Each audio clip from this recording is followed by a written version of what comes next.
You are watching a video on constipation, what it is, what are the side effects, and what is the root cause of the actual problem. Constipation isn't a lack of magnesium or Miralax. There's a reason why your bowels have stopped moving, and I'm here to show you exactly what are the most common reasons that we see our clients struggle with constipation in our clinic. My name is Dr. Forrest Sauer. I'm a functional medicine practitioner that fixes the root cause of the problem, and I've spent the last more than a decade and over 1,000 clients helping them regain their quality of life naturally. Let's start with a short story that actually drove and caused me to create this video in the first place. It was a young gal who had been struggling with massive amounts of constipation. She had been there, done that, tried everything that the doctors and internet had suggested.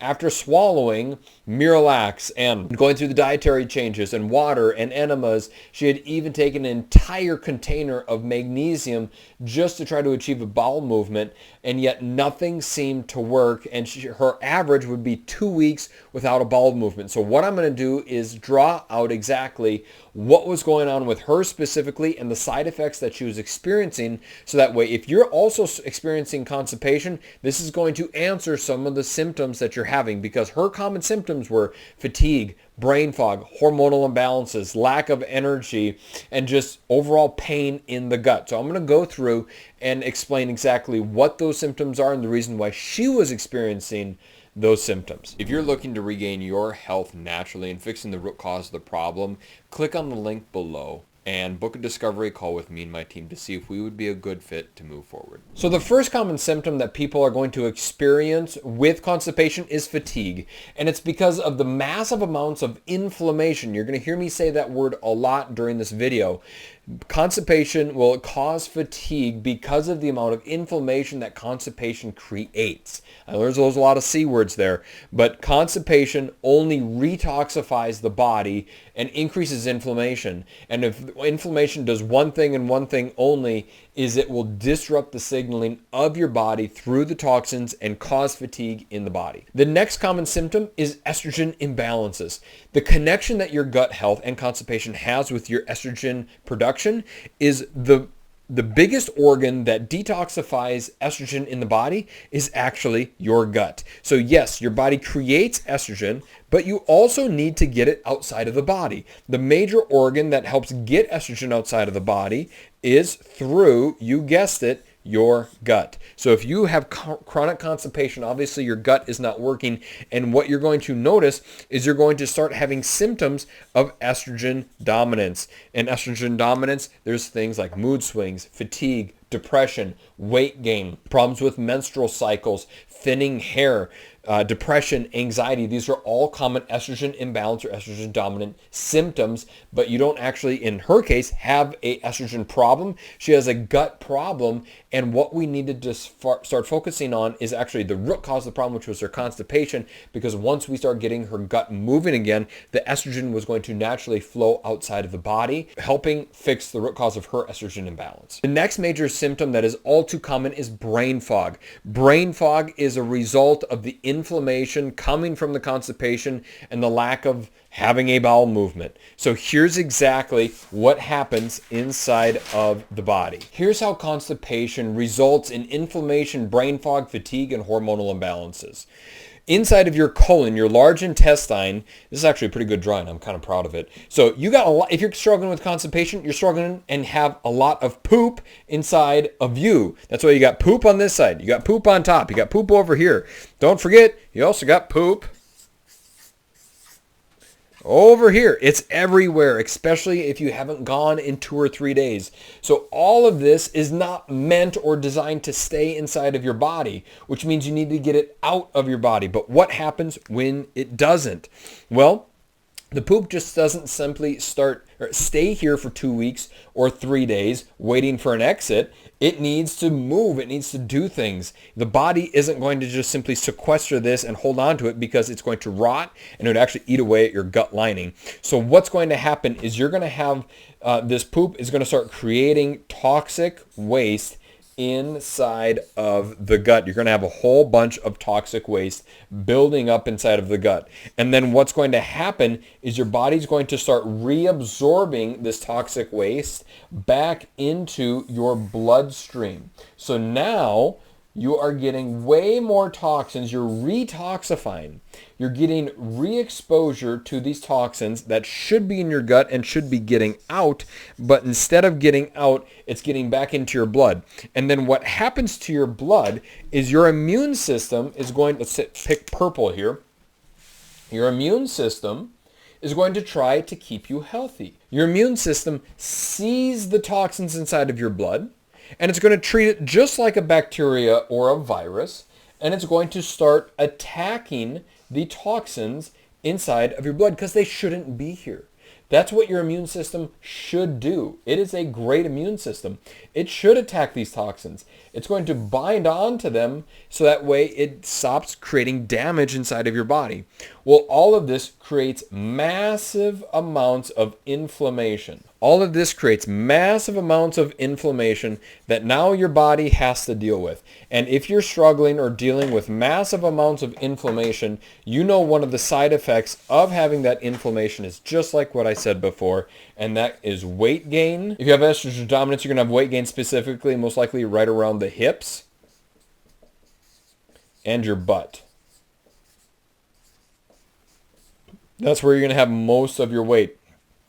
Also, so that's one side effect. Another common side effect is, like we said, is brain fog. You also will have, obviously, poor memory. You're also going to have fatigue. You're going to have more fatigue than you're used to, which means that you're going to feel older than what you should. So you might be in your 30s, 40s, or 50s, but you're going to feel like you're in your 60s, 70s, and 80s. And it's all because your body is reabsorbing the toxins that you're not getting out through your colon that it should. Those toxins are getting into your bloodstream. Your immune system is attacking those toxins, creating massive amounts of inflammation, making it hard for you, if not impossible, to lose and maintain the weight loss, therefore leading to an estrogen dominance, which puts the fat right around the hips and buttock, creating the brain fog and fatigue, all because of the inflammation. And so how do we start fixing the constipation in the first place? Well, you need to figure out the trigger. You need to start figuring out what's actually causing the constipation in the first place. And honestly, what we do in our clinic is we rely very heavily on food sensitivities. You have lots of food sensitivities. This can be things like gluten, corn, sugar can also be something that's not specifically something your body's going to be sensitive to, but it's going to create inflammation and therefore continue to create the problem. You have dairy, soy. You can also have bad oils.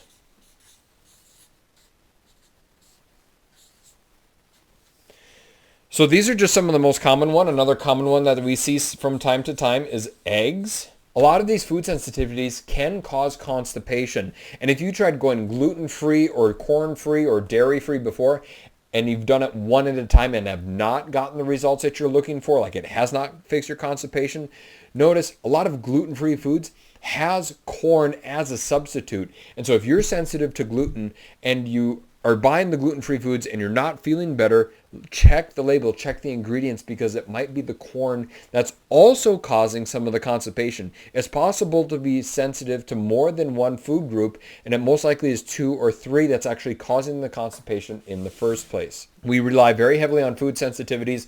Another one that you absolutely need to check for is if you have any hidden bacterial infections, any viral infections, any parasitic infections. So you need to check to make certain that you don't have any bacterial overgrowth, any viral infections, any parasitic infections. And honestly, we take stool samples on vast majority of our clients that we see in our clinic.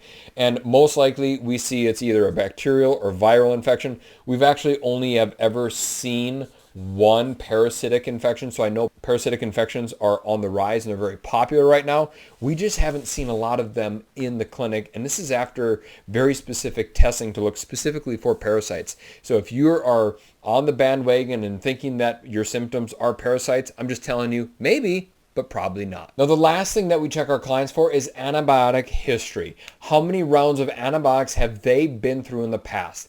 Antibiotics, while they can save lives, I think they're being a little bit overused in our medical system today, because antibiotics can use to be treated on just about everything, and they're handed out like hotcakes. Well, your body isn't meant to have multiple rounds of antibiotics needlessly, because what antibiotics will actually do is it will lay a wasteland to your gut. Your antibiotics are going to destroy the good and the bad bacteria. The antibiotics are going to destroy both the good and the bad bacteria in your gut. The next thing that we check for our clients is the history of antibiotic usage. If they've been through multiple rounds of antibiotics, either for acne or gut infections or stomach problems or flu season, then it's most likely a compromised gut that we're working with. Now, how antibiotics work is they don't just simply destroy the good or the bad bacteria. They weigh a virtual wasteland for the entire gut. And even if you're working with a healthy gut, after a 7-day dosage of antibiotics, it can take up to 12 months for your gut to fully recover. That's if you have a healthy gut in the first place. Now, if you continue to have symptoms like constipation or diarrhea, bloating, brain fog, depression, anxiety, these are all side effects of a gut that is not healthy. So keep these 3 things in mind when you're deciphering what the cause of your constipation is. Is it a food sensitivity? Is it bacterial, viral, or parasitic infection? Is it from a history of antibiotic usage? Is it maybe all 3 of those, and that's the reason why you're struggling with constipation? And once you start fixing the root cause of that problem, then your gut can start healing from the inside out, and then you don't have to struggle with constipation any longer. You don't have to wake up in pain. You don't have to wonder or worry about when or where or how you're going to go to the bathroom in the future, and you get to regain your quality of life. I hope this video was helpful. I'll be chatting with you soon. My name is Dr. Forrest Sauer. If you like this video, give it a like and subscribe, and I'll chat with you soon.